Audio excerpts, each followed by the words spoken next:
अगर आप GIC English के मेंस एग्जाम की प्रिपरेशन कर रहे हैं तो ये वीडियो आपके लिए है। इस वीडियो में हम डिस्कस करेंगे क्लासिसिज्म। वीडियो में हम डिस्कस करने वाले हैं total 3 questions, very short, short and long answer. तो चलिए हम अपना फर्स्ट क्वेश्चन देखते हैं। Name some great Greek and Roman classical writers in literature.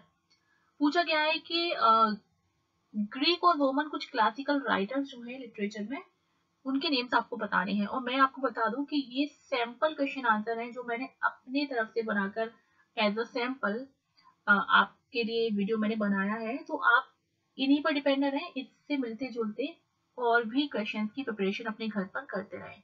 हमसे पूछा गया है क्लासिकल राइटर्स के बारे में, ठीक है। इंग्लिश लिटरेचर के जो क्लासिकल राइटर्स हैं जिनके वर्क्स को एज अ मॉडल कंसीडर किया जाता है बाकी के जो राइटर्स हुए उनके द्वारा, ठीक है। तो उनके हमको कुछ नेम बताने हैं। वो कौन से ग्रीक और रोमन राइटर्स थे जिनको क्लासिकल राइटर्स कहा जाता है और जिनके वर्क को एक मॉडल के रूप में माना जाता है, एक आइडियल वर्क के रूप में माना जाता है।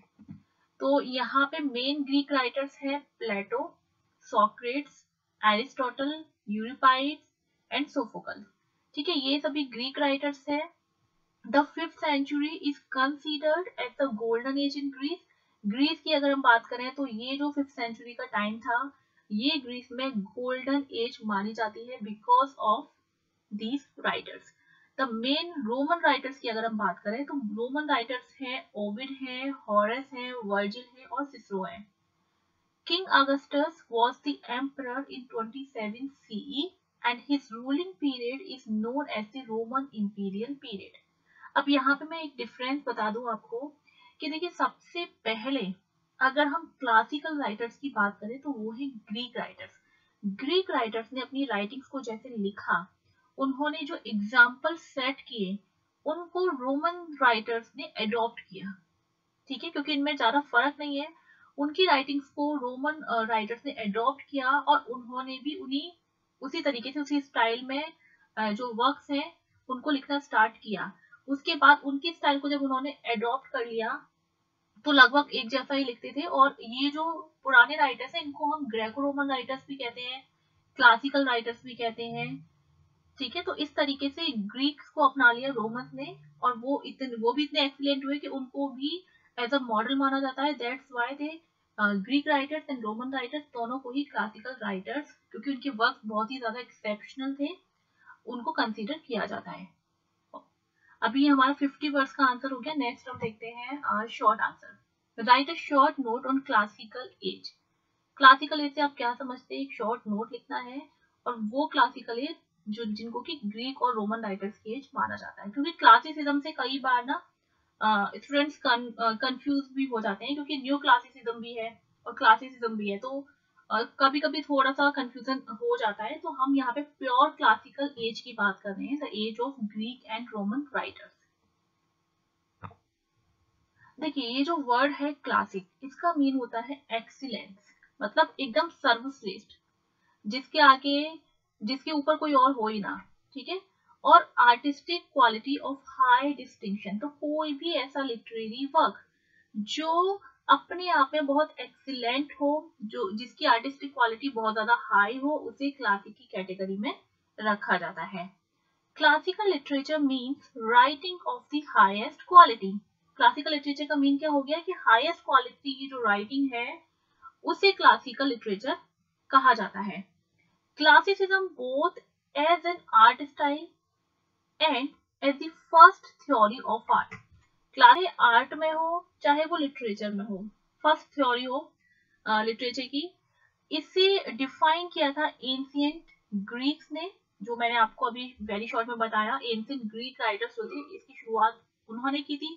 देन रोमन्स ने इसे अडॉप्ट किया, और उसके बाद ये अलग अलग फॉर्म्स में, पोइट्री में, ड्रामास में, ईपिक में, अलग अलग जो हमारी लिटरेरी फॉर्म्स होती हैं, जो आर्ट की फॉर्म्स होती हैं, उनमें सेंचुरीज तक ओवर एंड ओवर ये रिफ्लेक्ट होती रही है क्वालिटी, और इनके वर्क को राइटर्स ने as a model, as an ideal उनको माना और उनको रीड किया और उनके जो कैरेक्टरिस्टिक्स थी उनको अपने राइटिंग में डालने की कोशिश भी की।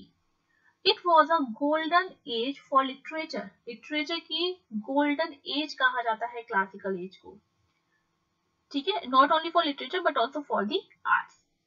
From the renaissance until the 80th century, क्योंकि रेनेसांस में क्या हुआ था, क्लासिकल जो आर्ट जो कि बीच में थोड़ी फॉरगॉटन हो गई थी, नेग्लेक्ट हो गई थी, उसका फिर से क्या हुआ, रिवाइवल हुआ। तो रेनेसांस से लेके 18th सेंचुरी तक ये जो वर्क्स थे ग्रीक्स एंड रोमन के, इससे as a model of excellence consider किया जाने लगा by the other writers. Classicism is based on the idea that nature and human nature could be understood by reason and thought. ये जो classical writers थे, they gave more importance to reason and thought. उनका मानना था कि nature है जो हमारे आसपास और जो ह्यूमन नेचर है, इनको रीजन और थॉट के जरिए भी क्या किया जा सकता है, समझा जा सकता है। Classicism asserts the importance of wholeness and unity, and they give importance to wholeness and unity. Historical legends of wars and warriors, political issues, Greek mythology, and God were the main themes of their writing. जैसे Iliad है, ओडिसी है, ठीक है, और कई सारे classical जो इपिक्स हैं, अगर आप उनको पढ़ेंगे तो देखेंगे कि मोस्ट ऑफ द जो वर्क्स है क्लासिकल, उनकी थीम क्या होगी, हिस्टोरिकल लेजेंड्स के बारे में लिखा होगा, वॉर्स एंड वॉरियर्स के बारे में, पॉलिटिकल इश्यूज, या फिर ग्रीक माइथोलॉजी, या फिर गॉड। इन सब का कुछ कुछ में आपको ब्लेंड भी मिल जाएगा। तो ये उनकी कुछ मेन थीम हुआ करती थी राइटिंग्स की। The classical writers incorporated Greek myths and gods into their text, और साथ ही क्या करते थे कि अपने टेक्स्ट में ये ग्रीक मिथ्स को बहुत ज्यादा दिखाते थे। गॉड, जो ग्रीक गॉड जो है, इनके बारे में अगर आपको देखने को मिलेगा तो क्लासिकल राइटर्स के जो वर्क्स हैं, ठीक है, तो ये सब इनके वर्क्स का एक इनसेपरेबल पार्ट भी आप कह सकते हैं, Greek myths and God. They give importance to reason and logic over imagination and emotion. तो ये जो क्लासिकल राइटर्स थे, इन्होंने किसे ज्यादा इंपॉर्टेंस दी, रीजन और लॉजिक को, ना कि इमेजिनेशन और इमोशंस को। इमेजिनेशन और इमोशंस की जगह इन्होंने रीजन और लॉजिक को इंपॉर्टेंस दी, और इसीलिए क्योंकि इन्होंने इंपॉर्टेंस दी थी किसको, रीजन को और लॉजिक को। तो जब न्यू क्लासिकल राइटर्स ने इनको फॉलो किया तो एक उन्होंने ये जो रीजन और लॉजिक का काफी यूज किया अपने वर्क में। दैट्स व्हाई जो न्यू क्लासिकल एज है, इसे एज ऑफ रीजन भी कहा जाता है। ओके, आगे देखते हैं। इन्होंने इंपॉर्टेंस दी इमेजिनेशन इमोशंस को, उतनी इंपॉर्टेंस नहीं दी to communication among man rather than self expression. साथ ही इन्होंने कम्युनिकेशन में जो मैन है उसको ज्यादा इंपॉर्टेंस दी, मतलब कॉमन मैन को ज्यादा इंपॉर्टेंस दी rather than self expression. Self expression क्यों नहीं था, क्योंकि जब इमेजिनेशन नहीं होगी, इमोशंस का एक्सप्रेशन नहीं होगा, तो सेल्फ एक्सप्रेशन नहीं होगा। They believe in blend of three unities, वो टाइम प्लेस एक्शन, ये जो एरिस्टोटल ने थ्री यूनिटीज बताई है किसी भी ड्रामा की, किसी भी प्ले की, ये इसमें बिलीव करते थे। Plateaus Republic, Aristotle's poetics, Homer's Iliad and Virgil's Aeneid are some fine examples of classical works. तो आई थिंक क्लासिकल एज क्या है, कुछ राइटर्स, उनके वर्क्स आपको क्लियर हो गए होंगे। अब हम देखते हैं हमारा आज का long answer. Describe new classicism और न्यू क्लासिकल एज। जब तक आपको ये नहीं पता होगा कि क्लासिसिज्म क्या है या क्लासिकल एज क्या थी, क्लासिकल राइटर्स कौन से हैं, तब तक आप न्यू क्लासिसिज्म को नहीं समझ सकते। तो अभी हम न्यू क्लासिकल एज को अच्छे से समझ चुके हैं, क्लासिसिज्म अच्छे से समझ चुके हैं, तो अब हम यहाँ पे इस क्वेश्चन में बात करने वाले हैं न्यू क्लासिसिज्म की। New classicism is the name given to western movements in the art and literature that draw inspiration from the classical art and culture. देखिए, अगर हम न्यू क्लासिसिज्म की बात करें, सबसे पहले तो हम इस वर्ड को समझते हैं। न्यू की मीन क्या होता है, कुछ भी नया। क्लासिसिज्म मैं आपको समझा चुकी हूँ। तो क्लासिसिज्म को एक बार फिर से नए तरीके से प्रेजेंट किया गया अपने वर्क्स के थ्रू। तो ये जब कुछ राइटर्स ने क्लासिसिज्म को अपना के उसको एक नए ढंग में पेश किया तो एक मूवमेंट बन गया इन आर्ट एंड लिटरेचर। और इसकी इंस्पिरेशन इन्होंने कहाँ से ली थी? इसकी इंस्पिरेशन इन्होंने क्लासिकल आर्ट एंड कल्चर से ही ली थी। Writers of the neoclassical period tried to imitate the style of the Roman and Greek classics. अब ये जो न्यू क्लासिकल पीरियड के कुछ राइटर्स थे जैसे कि जॉन ड्राइडन है, अलेक्जेंडर पोप हैं, सैमुअल जॉनसन थे, तो ये सब क्या करते थे? ये इमिटेट करते थे, कॉपी करते थे रोमन एंड ग्रीक जो क्लासिक थे उनकी जो राइटिंग स्टाइल थी उससे कॉपी करते थे। This age is also called pseudo classical age. और इसी वजह से, क्योंकि वो कॉपी करते थे लेकिन कॉपी करने में वो जितने एक्सीलेंस से उन्होंने लिखा था, क्लासिकल राइटर्स ने लिखा था, वो उस एक्सीलेंस को रीच नहीं कर पाए। दैट्स व्हाई कुछ कमियां भी थी, तो इसे स्यूडो क्लासिकल एज कहा जाने लगा। New classical literature was written between 1660 and 1798। New classical ये जो लिटरेचर लिखी गई ये इसका टाइम स्पैन जो है ये 1660 से 1798 के बीच में, क्योंकि इसके बाद फिर रोमांटिक एज की शुरुआत हो जाती है 1798 से। This time period can be divided into 3 parts. अब ये जो classical literature, new classical literature का टाइम है, इसे हम 3 पार्ट्स में डिवाइड कर सकते हैं। The first one is the restoration period. पहला जो पार्ट है that is restoration period from 1660 to 17। ठीक है, नेक्स्ट है the Augustan period. Augustan period जो है ये जाना जाता है 1700 से 1745 तक। And then the age of Johnson. Age of Johnson consider की जाती है 1745 से 1784 तक। From the onset of the restoration age through the age of Johnson. देखिए, रेस्टोरेशन से लेके जॉनसन की जो एज तक का जो टाइम था, writers imitated classical forms. Writers ने इन क्लासिकल फॉर्म्स को इमिटेट किया, इनकी नकल की, और such as the ode, satire and the epic. और उन्होंने अपने कुछ जो वर्क लिखे ऑड की फॉर्म में, सटायर की फॉर्म में, इपिक की फॉर्म में। Imitation was also new classical genre. अगर हम इंग्लिश लिटरेचर में बात करें कि इमिटेशन जो हुआ है वो सबसे ज्यादा कब हुआ है, तो ये नियो क्लासिकल एज में हुआ है। तो एक तरीके से ये जॉनर बन गया था उस टाइम का।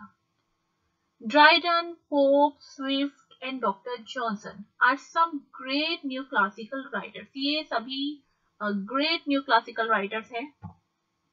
For them the concept of nature was different. इनके लिए नेचर का जो कंसेप्ट था वो थोड़ा अलग था। क्यों अलग था? क्योंकि क्लासिकल राइटर्स ने इमोशंस और इमेजिनेशन को वैल्यू नहीं दी थी। ठीक है, वो किसे वैल्यू देते थे? वो लॉजिक एंड रीजन को वैल्यू देते थे। इन द सेम वे जो न्यू क्लासिकल राइटर्स थे उन्होंने भी नेचर को, ये जो नेचर का कंसेप्ट है, इसमें ये जो वर्ड है नेचर, इसको अगर हम बात करें तो ये थोड़ा अलग था उनके लिए। By the word nature they never meet the trees and water.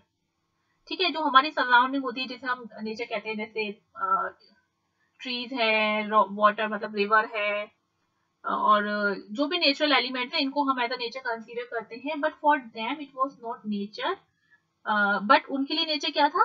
Human nature. वो ह्यूमन नेचर को एक नेचर की तरीके से कंसीडर करते थे और सेल्फ एक्सप्रेशन को इम्पोर्टेंस नहीं देते थे। The new classical literature considers man as a limited being.